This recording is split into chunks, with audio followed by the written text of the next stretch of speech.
Ay mga banda, papakita ko naman sa inyo yung mga napalahi ko ng mga sirama. Ito po ang pangalan ng sirama na to ay si Phoenix. Palahi ko po yan. Sirama po yan. Balik-malikot ah. Ang kanyang kapatid ay si Tasmania. Magkamukha, halos magkamukha po yan. Yung kulay lang po ang pinagkaiba. Ito po kasi si Phoenix Gold eh, no? Gold po yan.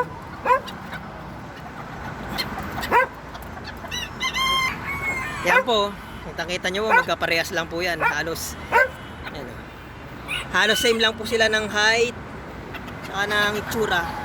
Straight comb silang dalawa. At ang kanila naman pong ama ay si Rukruken po, gold po yan. Halos kamukhang kamukha po nito ni Phoenix. Kamukha po. Kasi ito pa talaga po ang pure sirama na aking main cock na ginagamit. At ito po yung kanila ang ginamit kong hen. May sirama po na yali rin pong sirama yan. Dati po silang magkarelasyon, magjowa. Ngayon, pinag-iwalay ko na. At saka, at ito naman po yung isa kong palahi po na talisayin. Ang pangalan po ng talisayin na yan ay si Diego. Talisayin po yan. Koronahan po yung kanyang palong. Paganda po niya, medyo bata lang po. Yan walang maayos na tindig. At ito naman po yung kapatid ni ni Diego. Si Virgos. Henny po yan, Henny. Dalawa lang po silang lumabas ng talisayan na to. Magkapatid po yan. Yan, di po yan nag-aaway. Medyo nagpopormahan lang sila pero di sila nag-aaway. Pag nag-aaway sila, kaltok sila sa akin. Kapatid po yan.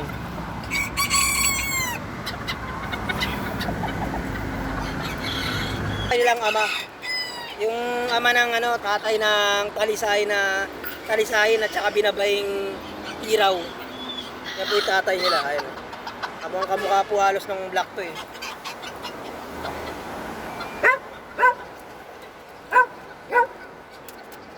Ito rin po yung ginamit ko na Henny na kaninang anak. Nakabali po nakatatlong pisa na po to.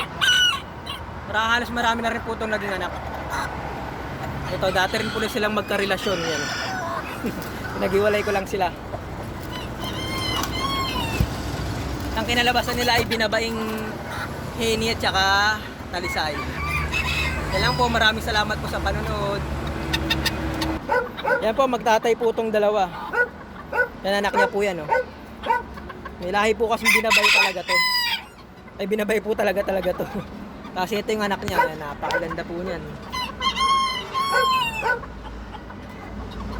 Video side natin para makita nyo. Ayan, kakitang kuha-kuha po sa palong. Sa Xerox copy, no? Tignan nyo, Xerox copy yan. Nagkamukha.